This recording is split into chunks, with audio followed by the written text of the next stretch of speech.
Now, within your aura is much that you have learned in this world.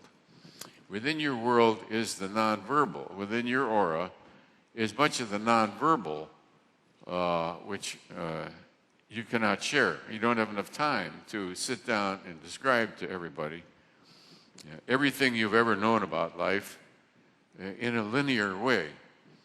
The total collectiveness of your entitled life and all the wisdom and experience of it exists as an energy field. So when you share that which you have become with others, they pick up the energy field of all that knowingness. That's how it is that the guru, the spiritual teacher, transmits enlightenment via an energy field. So it's the aura of the teacher has within itself the collective wisdom throughout all of time. There is no amount of world time in which all of this could be laid out in a linear, lecture, intelligent, class kind of a format. You could extract some principles from it, but the principles are only basic principles.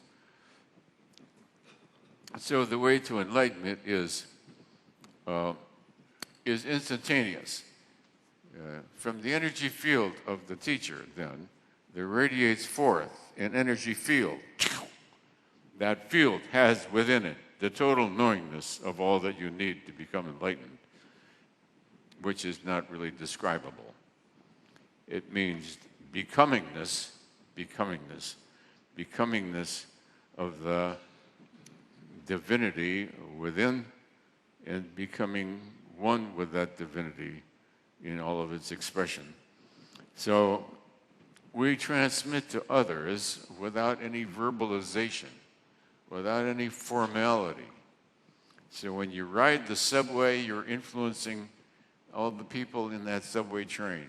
When you stand on the corner, you're influencing everything around you.